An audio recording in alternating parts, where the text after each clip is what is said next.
नमस्कार मित्रों।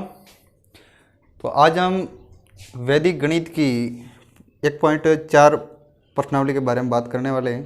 पिछली वीडियो में हमने घनमूल, वर्गमूल, वैदिक विधियों द्वारा वर्ग सहित कई प्रकार की वैदिक विधियों के बारे में बात की थी। आज हम सूत्र प्रावर्त्य योज्यत से कुछ समीकरण सरल करना सीखेंगे। चलते हैं क्वेश्चंस की। क्वेश्चन है वो है 13x माइनस 14 बराबर 9x प्लस 10। अब देखिए, कोई भी फॉर्मूला जो है यदि ax प्लस बी बराबर cx प्लस डी के रूप का है, यानी ax प्लस बी बराबर cx प्लस डी, यानी हम जो बात कर रहे हैं वो हम कर रहे हैं सूत्र प्रावर्त्य योज्यत, इसके बारे में बात कर रहे हैं। अब देखिए, यदि कोई फॉर्मूला है वो इस रूप का है, यदि ax प्लस बी बराबर cx प्लस डी के रूप का है, तो जो उसका आंसर होगा वो हमेशा x बराबर डी माइनस बी बट्टा ए माइनस सी होगा। अब देखिए, हम इस फॉर्मूले के अंदर पता कैसे लगाएंगे, यानी इसको कैसे करेंगे कि a के साथ कौन सी संख्या होगी, b के साथ कौन सी होगी, c के साथ कौन सी होगी, d के साथ कौन सी होगी। तो हमें ये देखना है कि पहले यहाँ ax लिख रहा है, तो सबसे पहले x के साथ जो संख्या है वो अपनी a होगी, यानी a का मान होगा वो 13 होगा। b बराबर, यहाँ प्लस का निशान लगा रखा है और ऊपर माइनस दे रखा है, तो अपन यहाँ b बराबर माइनस 14 रखेंगे, क्योंकि जो इसके आगे माइनस है वो अपन को चिन्ह लेना जरूरी है। फिर c का मान हो जाएगा, अगली जो x के साथ है वो संख्या आपकी c होगी, और d बराबर जो c के बाद में है वो आपकी d हो जाएगी। अब देखिए, x बराबर इन दी गई संख्याओं को इस ऊपर वाले फॉर्मूले के अंदर आप रख लीजिए। सबसे पहले d यानी 10 माइनस b का मान यहाँ माइनस 14 है, तो हम माइनस 14 लिखेंगे, इसको कोष्टक में लिखना है, ठीक है, माइनस वाली को, बट्टा a का मान 13 माइनस c का मान 9। अब देखिए, या फिर x बराबर ये माइनस और ये माइनस मिलके प्लस हो जाएगा, यानी 10 प्लस 14 बट्टा ये 13 में से 9 चले जाएंगे, पीछे बचेंगे आपके 4। अब x बराबर हो जाएगा वो अपना हो जाएगा 10 और 14 24 हो जाएंगे, और 24 के अंदर जब हम 4 का भाग लगाएंगे तो x बराबर अपना 6 है, वो आंसर आ जाएगा। इस तरीके से आपको कोई भी समीकरण है जो हमेशा ax प्लस बी बराबर cx प्लस डी के रूप का है, तो उसका आंसर x बराबर d माइनस बी बट्टा ए माइनस सी होगा। तो देखिए, जो अगला क्वेश्चन है अपने सामने वो है 2x प्लस 1 बट्टा 3x प्लस 4 बराबर 1 बट्टा 3। तो अब हम क्या करेंगे, तो पिछला फॉर्मूला हमने पढ़ा था कि जो पिछला फॉर्मूला था वो अपना यही था कि ax प्लस बी बराबर cx प्लस डी। आप ध्यान रखिए कि जो पहला फॉर्मूला पढ़ा है उससे रिलेटेड यानी संबंधित ही दूसरा फॉर्मूला है। फर्क क्या है, इसके नीचे p लिखा होगा और इसके नीचे q लिखा होगा। अब जब p और q लिख दिया है तो उसका फॉर्मूला क्या बनेगा। जब अपन ने देखिए कि अपन ने जब ऊपर वाली यानी इस संख्या और इस संख्या का जो अपन ने आंसर पढ़ा था वो क्या पढ़ा था, x बराबर d माइनस बी बट्टा ए माइनस सी। अब हम क्या करेंगे, फॉर्मूला तो एक ही तो याद रखना था, दूसरा रखेंगे हम क्या करेंगे, यहां हम p लिख देंगे, यहां q लिख देंगे, और यहां q लिख देंगे तो यहां p लिख देंगे, और अपन के पास में जो 2 नंबर फॉर्मूला है वो बन जाएगा, 2 नंबर फॉर्मूला है वो बन जाएगा। लेकिन ये एक सवाल ऐसा है जो इस तरीके से बुक के अंदर दिया हुआ है, लेकिन इसी फॉर्मूले से हल होने वाला है। तो हम क्या करेंगे कि ये 2x प्लस 1 है, इसके आगे हम बराबर कर लें। ये जब एक ऊपर लिख रखा है यानी इनटू गुणा के अंदर लिखा, तो ये नीचे आएगा तो भाग में बदल जाएगा। और ये जब संख्या नीचे वाली गुणा में लिखी हुई, सॉरी भाग में लिखी हुई है, तो ये इधर जाने के बाद में गुणा में बदल जाएगी, यानी कि ऊपर चली जाएगी और 3 उसके नीचे रह जाएंगे। जब आप इस प्रश्न को देखें तो ये प्रश्न सेम इस फॉर्मूले का है, और इसी फॉर्मूले से अपन को हल करना है। और जो इसका आंसर होगा वो x बराबर ये होगा, यानी अब सबसे पहले लिख लेते हैं कि a बराबर यहां 2 होगा, b बराबर यहां पे 1 होगा, c बराबर यहां पे 3 होंगे और d बराबर यहां पे 4, यानी a b c d।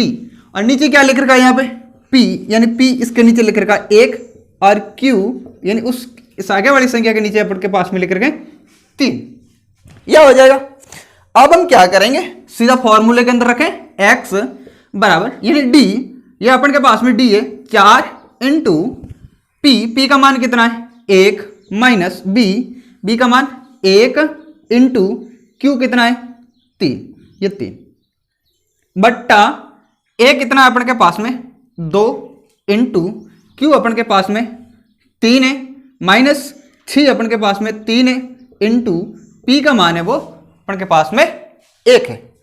अब हम क्या करेंगे, x बराबर 4 को 1 से करेंगे तो 4 एकम 4 हो जाएगा, माइनस 3 को 1 से करेंगे तो 3 एकम 3 हो जाएगा, बट्टा 3 दूनी 6 हो जाएंगे, माइनस 3 एकम 3 हो जाएगा। या फिर जो अपन के पास में आंसर आएगा वो 4 में से 3 कम हो गए, पीछे बचेगा 1, और 6 में से 3 कम हो गए, पीछे बचे 3, यानी जो अपन के पास में आंसर होगा वो 1/3 हो जाएगा, 1/3। यानी जो फॉर्मूला है वो पहले फॉर्मूले की तरह ही है, फर्क इतना है कि इस पहली वाली संख्या के नीचे p लिख रखा है और इधर q लिख रखा है। तो हम क्या करेंगे, उस पहले वाले फॉर्मूले के अंदर पहली संख्या के साथ p को गुणा कर लेंगे और दूसरी संख्या के साथ में भी p को गुणा कर लेंगे, और नीचे क्या करेंगे, हम सबसे पहले q से गुणा करेंगे और उसके बाद वाली संख्या को p से गुणा करेंगे। चलते हैं अगले क्वेश्चन की ओर। तो अब अगला क्वेश्चन है वो अपने सामने है, x plus 7 into x plus 9 बराबर x minus 8 into x minus 11। अब देखिए कोई भी फॉर्मूला या क्वेश्चंस जब x plus a into x plus b बराबर x plus c into x plus d के रूप का है, तो उस क्वेश्चन का जो आंसर होगा x का मान वो आपका होगा, यानी लास्ट वाली दोनों संख्याओं का गुणा, यानी c को d से हम क्या करेंगे, मल्टीप्लाई करेंगे यानी गुणा करेंगे।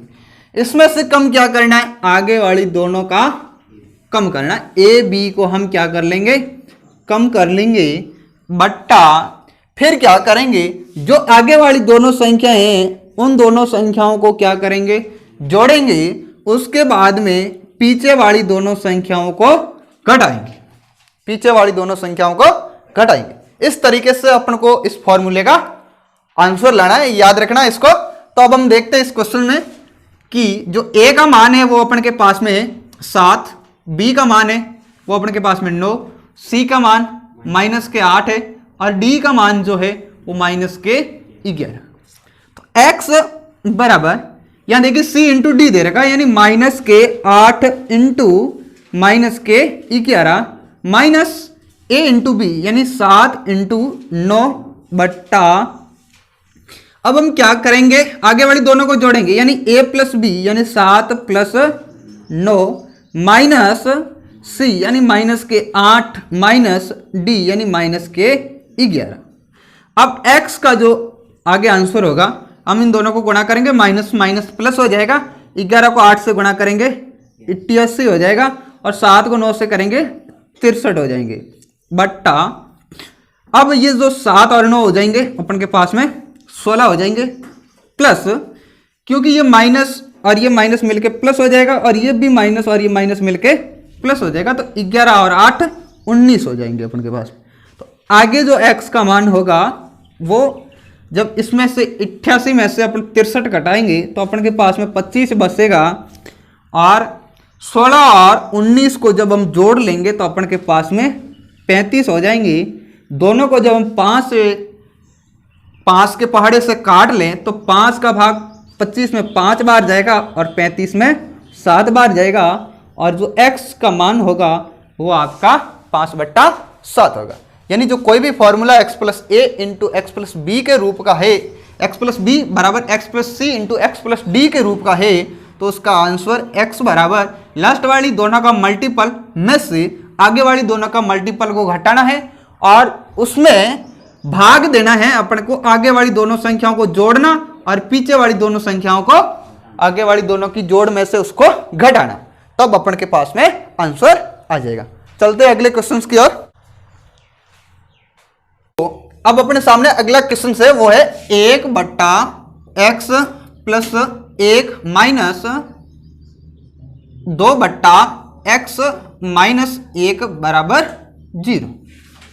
अब जो फॉर्मूला बन रहा है वो अपने सामने ये बन रहा है कि कोई भी संख्या m/x plus a plus n/x plus b बराबर 0 के रूप की है, तो x का जो मान होगा वो होगा आपका माइनस। अब आपको याद कैसे रखना है, ये फॉर्मूला है, तो नीचे तो आपका m प्लस n होगा और ऊपर भी m प्लस n होगा। यहाँ पे आगे अपन को क्या लिखना है, यहां तो अपन को लिखनी है b और यहां लिखना है a, यानी ए बी सी डी जिस तरीके से हम याद करते ए बी को उल्टा लिखना है, यानी b को पहले लिखना है और a को बाद में लिखना है। तो अब हम इस फॉर्मूले को यदि करें तो अपन के सामने देखिए कि जो m का मान है वो अपन के सामने 1 है, m बराबर 1 और n बराबर -2, ठीक है। और a का मान है वो अपन के सामने भी 1 है और b का मान है वो -1 है। तो x बराबर माइनस, अब देखिए यहाँ कोष्टक लगा लीजिए, अब आगे माइनस लिख रखा है तो m का मान 1 इंटू b का मान -1, फिर प्लस n का मान -2 इंटू अपने पास में a का मान भी 1 है बट्टा m प्लस n, यानी 1 प्लस -2। तो x बराबर जब हम -1 को +1 से गुणा करेंगे तो ये भी -1 हो जाएगा, 2 को +1 से गुणा करेंगे तो ये -2 हो जाएंगे बट्टा ये दोनों को जोड़ेंगे तो पीछे अपन के पास में -1 बचेगा।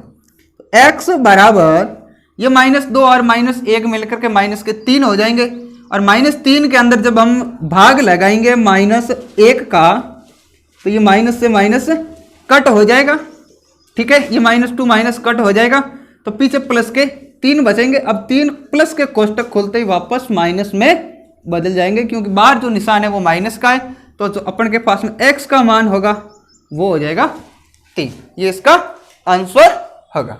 इस तरीके से आपको सूत्र प्रावर्तीय योज्यता द्वारा इन समीकरणों को हल करना। कुल 4 तरीके के अपने प्रश्न है वो मैंने आज करवा दिए। थैंक्स।